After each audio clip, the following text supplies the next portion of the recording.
Him in the morning, praise Him in the noontime.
One child, one teacher, one pen can change the world.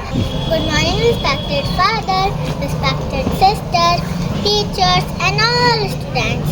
Today I want to talk about water. Water is a very important for our life.